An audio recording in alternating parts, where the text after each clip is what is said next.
Assalamualaikum warahmatullahi wabarakatuh. Nama saya Muhammad Anggito Mahathir Mukti. Saya dari Prodi Pendidikan Matematika semester 5 Universitas Muhammadiyah Profesor Dr. Hamka. Hari ini saya akan menjelaskan proposal saya pada mata kuliah Metode Penelitian Kualitatif.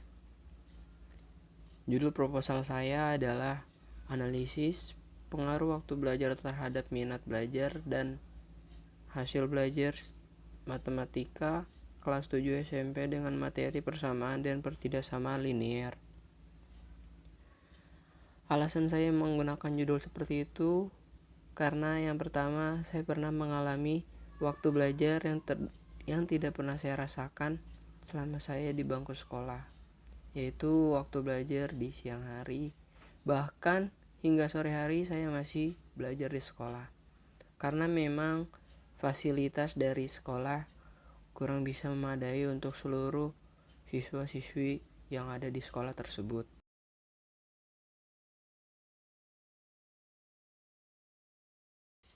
Nah, kita masuk pada bab 1, pendahuluan.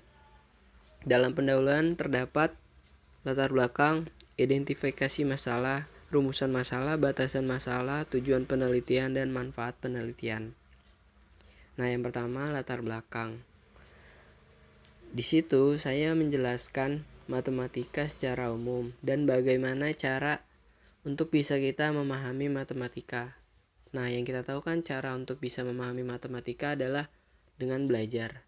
Dan belajar itu adalah proses di mana yang kita tidak tahu menjadi tahu dan yang tadinya kita tidak bisa menjadi bisa. Namun, dalam proses tersebut itu terdapat kendala dan keberhasilan, dan kendalanya itu yang bisa menghambat proses tersebut menjadi tidak mendapatkan apa-apa atau gagal mendapatkan hasilnya. Dan keberhasilan itu adalah hasil dari proses tersebut yang bisa dikatakan dengan hasil belajar mereka. Jadi mereka mendapatkan yang mereka dapatkan gitu dari proses tersebut. Nah, dalam keberhasilan belajar itu memiliki dua faktor. Untuk bisa berhasil tuh ada dua faktor. Yang pertama ada faktor internal dan yang kedua itu ada faktor eksternal. Nah, pada faktor internal yang membuat keberhasilan atau yang membuat keberhasilan itu menjadi menghambat adalah waktu. Jadi waktu belajar tersebut tuh bisa membuat keberhasilan tersebut tidak jadi dan gagal untuk mendapatkan hasil belajarnya. Jadi waktu belajar juga tuh mempengaruhi dalam keberhasilan belajar mereka. Nah, di situ saya menjelaskan latar belakang seperti itu. Selanjutnya ada identifikasi masalah. Nah, dalam identifikasi masalah, saya di situ menjelaskan tentang latar belakang yang ada atau latar belakang yang saya tulis yang tadi. Jadi saya di identifikasi masalah itu menulis 4 permasalahannya dan rumusan masalahnya. Selanjutnya itu adalah rumusan masalah. Nah, rumusan masalah ini adalah pertanyaan yang terdapat pada latar yang ada di latar belakang. Selanjutnya ada batasan masalah, dan batasan masalah ini seperti kita menguraikan tentang yang terjadi di latar belakang tersebut. Jadi kita simpulkan yang terjadi di latar belakang tersebut untuk mencari solusinya gitu. Dan tujuan penelitiannya adalah dan yang selanjutnya itu adalah tujuan penelitian. Nah, tujuan penelitian itu yang kita ingin capai supaya penelitian tersebut tuh berhasil seperti itu. Dan yang terakhir ada manfaat penelitian. Jadi dari penelitian ini kita juga ingin manfaat tersebut tuh bisa dirasakan oleh peneliti atau yang diteliti, dan juga bisa dirasakan oleh guru atau peserta didik seperti itu. Jadi penelitian tersebut memiliki manfaat seperti itu.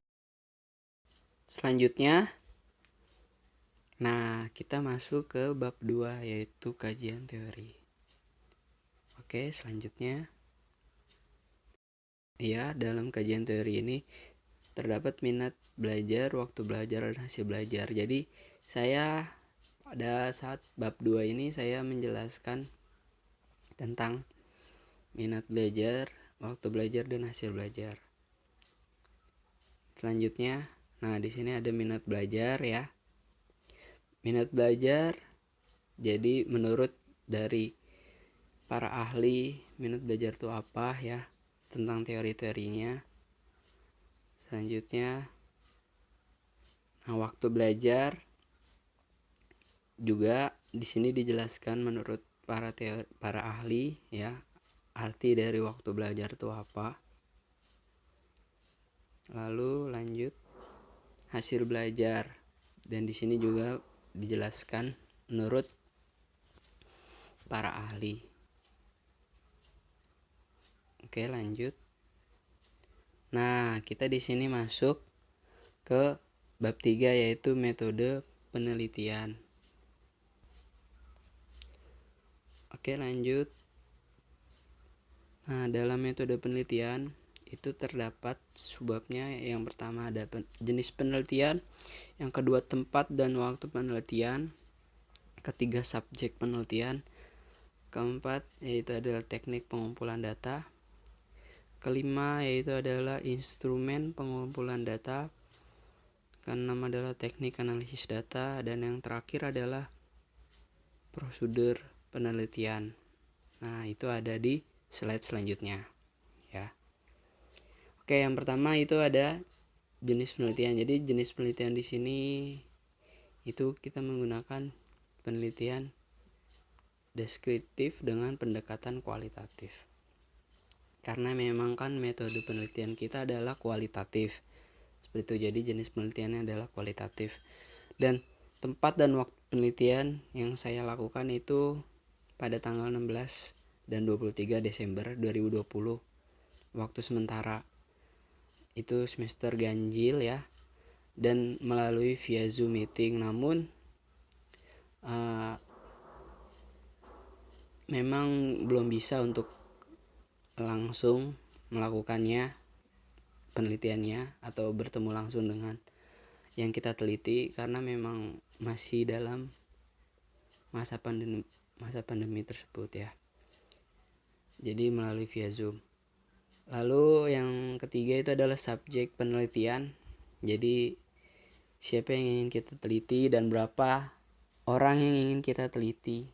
Nah, saya di sini meneliti 2 orang, dan itu mereka berbeda sekolah. Yang pertama di SMP 160, yang kedua di SMP 222. Selanjutnya itu ada teknik pengumpulan data. Nah, di dalam teknik pengumpulan data saya menggunakan 2, yaitu tertulis dan wawancara. Yang tes tertulis itu adalah saya memberikan soal tentang persamaan dan pertidaksamaan linier dengan memberikan waktu pengerjaannya itu berbeda. Jadi pada saat pagi hari dan siang hari, seperti itu. Dan wawancaranya saya memberikan pertanyaan-pertanyaan terkait tentang penelitian yang saya ingin lakukan, dan saya memberikan pertanyaan tentang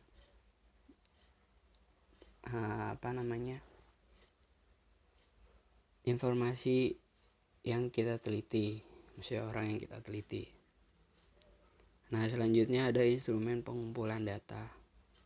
Di dalam instrumen pengumpulan data itu ada instrumen utama dan instrumen bantu.